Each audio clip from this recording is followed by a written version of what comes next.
21వ శ్లోకము.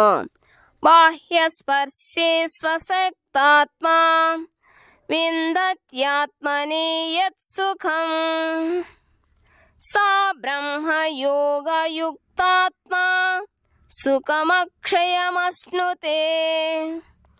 బాహ్యస్పర్శేసు బాహ్యేంద్రియ సుఖములలో అసక్తాత్మ ఆసక్తుడు కానివాడు విందతి అనుభవించును ఆత్మని ఆత్మలో యత్ సుఖం ఏ సుఖమును సహ అతడు బ్రహ్మయోగ యుక్తాత్మ బ్రహ్మధ్యానముతో కూడిన ఆత్మ కలిగిన వాడై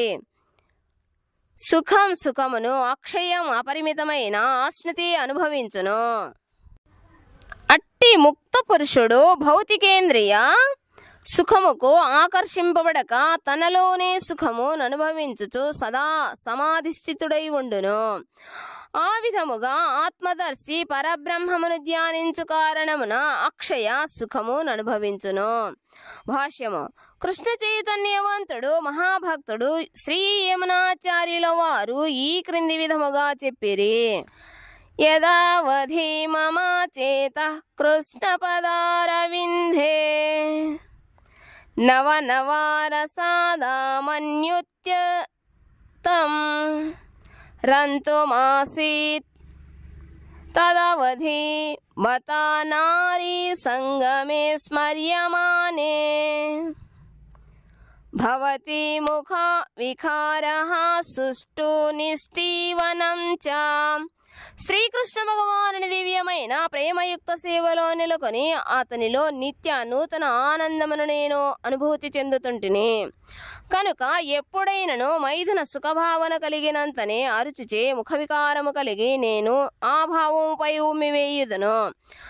బ్రహ్మయోగా లేక కృష్ణ చైతన్యములోని వ్యక్తి శ్రీకృష్ణ భగవానుని దివ్యమైన భక్తియుక్త సేవలో నెలకొని ఉండుట చేత భౌతిక సుఖముల పట్ల రుచిని పూర్తిగా కోల్పోవును. భౌతిక భావనలో అత్యున్నత సుఖము మైథున సుఖము. ప్రపంచమంతయు ఈ భ్రమతోనే కొనసాగుతుండును. భౌతికవాది ఇట్టి భావన లేకుండా ఎట్టి కర్మను చేయలేడు. కానీ కృష్ణ చైతన్యములో నెలకొనిన అట్టి వ్యక్తి మైథున సుఖభోగమును త్యజించి అధికమైన ఉత్సాహముతో కార్యకలాపములలో పాల్గొనును. అట్టి భోగత్యాగము ఆత్మానుభూతికి ఒక పరీక్ష. ఎందుకనగా ఆత్మానుభూతికి మరియు మైథున సుఖముకు పొత్తు ఎన్నడూనూ కుదరదు. శ్రీకృష్ణ చైతన్యవంతుడు ముక్తాత్ముడగుట చేత ఎటువంటి ఇంద్రియ భోగము పట్ల ఆకర్షితుడు కాలేడు. 22వ శ్లోకము. ఏహి సంస్పర్శజా భోగా దుఃఖయోనయ ఏవ తే ఆద్యంతవంతః కౌంతేయా న తేషు రమతే బుధః.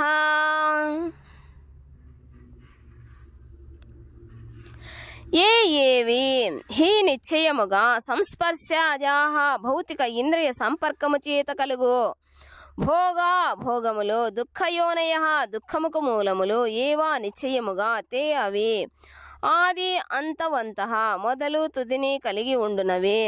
కౌంతేయ కుంతీపుత్రుడా తేషు వానిలో నారమతే ప్రీతి నొందడు బుధః బుద్ధిమంతుడు. బుద్ధిమంతుడు భౌతిక ఇంద్రియ సంపర్కము చేత కలుగు దుఃఖ కారణములైన భోగములలో పాల్గొనడు. ఓ కౌంతేయ అట్టి సుఖములు ఆది అంతములను కలిగి ఉండును కనుక వివేకవంతుడు వాటిచే ప్రీతి నొందడు. భాష్యము. భౌతిక ఇంద్రియ సుఖములు భౌతిక ఇంద్రియ సంపర్కము చేత ఏర్పడుతుండును. కానీ దేహము అశాశ్వతమైనందున అట్టి భౌతిక సుఖములన్నీ తాత్కాలికములగును. ముక్తాత్ముడు తాత్కాలికమైన దేనిలోనూ ఆసక్తిని కలిగి ఉండడు. ఆధ్యాత్మికానందపు అనుభూతి చవిచూచిన ముక్తాత్ముడు తుచ్చమైన సుఖమును ఎట్లు అంగీకరించును? ఈ విషయమును గూర్చి పద్మపురాణము శ్రీరామచంద్ర శతనామ స్తోత్రము 8లో ఇట్లు తెలుపబడినది. రమంతే యోగినో నంతా సత్యానందే చిదాత్మని ఇతి రామపదేన సౌ పరం బ్రహ్మాభిధీయతే. యోగులు పరతత్వమున రమించుచు అపరిమితమైన దివ్యానందమును అనుభవింతురు. కనుకనే పరతత్వము దేవాదిదేవుడు శ్రీరాముడిని కూడా తెలియబడును. శ్రీమద్ భాగవతము 5:5-1 కూడా ఈ విధముగా తెలుపబడినది. నాయం దేహో దేహ భాజాం నృలోకే కష్టాన్ కామానర్హతే విద్భుజాం ఏ తపో దివ్యం పుత్రకాయేన సత్వం శుద్ధేయస్మాత్ బ్రహ్మ సౌఖ్యం త్వనంతం. వృషభదేవుడు ఇట్లు చెబుతుండెను, ప్రియమైన పుత్రులారా, ఈ మానవ జన్మలో ఇంద్రియ భోగము కొరకై తీవ్రముగా యత్నించుట ఉచితము కాదు. అట్టి ఇంద్రియ సుఖములు మలభక్షణ చేసే సుకర్మలకు కూడా లభించును. అలా కాకుండా మీరు ఈ జీవిత అస్తిత్వమును పవిత్రము చేయు తపస్సును చేపట్టవలెను. దానికి ఫలితముగా మీరు అపరిమితమైన ఆధ్యాత్మిక ఆనందమును అనుభవించగలరు.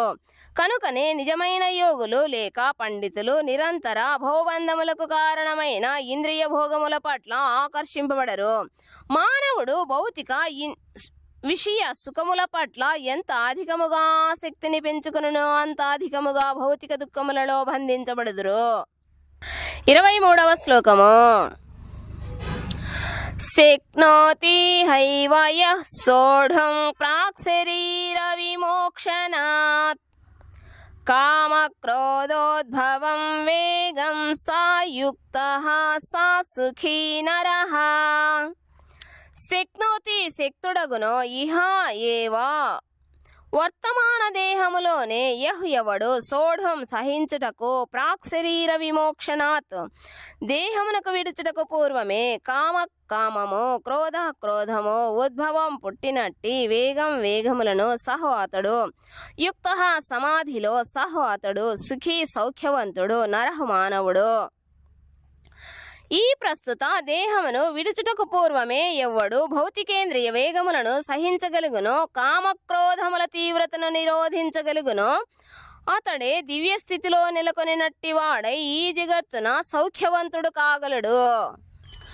భాష్యము. ఆత్మానుభూతి మార్గములో స్థిరమైన పురోభివృద్ధిని సాధింపదలుచు వ్యక్తి భౌతిక ఇంద్రియ వేగములను నియంత్రించుటకు తప్పక యత్నించవలెను. వాచావేగము, క్రోధవేగము, మనోవేగము, ఉదరవేగము, ఉపస్థవేగము, జిహ్వావేగము అను అనేక ఇంద్రియ వేగములు కలవు. ఈ వివిధ ఇంద్రియ వేగములను మరియు మనస్సును నియంత్రించగలిగిన వాడే గోస్వామి లేక స్వామి అనబడును. ఉపదేశామృతము 1. అట్టి గోస్వాములు ఖచ్చితముగా నియమిత జీవితములను గడుపుతూ ఇంద్రియ వేగములకు పూర్తిగా దూరమై ఉందురు. నెరవేరబడని భౌతిక వాంఛలు క్రోధమును కలిగించును. దానితో భౌతికమైన మనస్సు, నేత్రములు, హృదయము కలత చెందును. కనుక ఈ భౌతిక దేహమును విడుచుటకు పూర్వమే మానవుడు వాటిని నియంత్రించుటను అభ్యసించవలెను. అట్లు చేయగలిగిన వాడు ఆత్మానుభూతిని పొందినట్టి వాడై అట్టి స్థితిలో అతడు పూర్ణానందమును అనుభవించును. కనుక తీవ్రముగా కోరిక మరియు క్రోధములను నియంత్రించుటకు యత్నించుటయో యోగి కర్తవ్యము.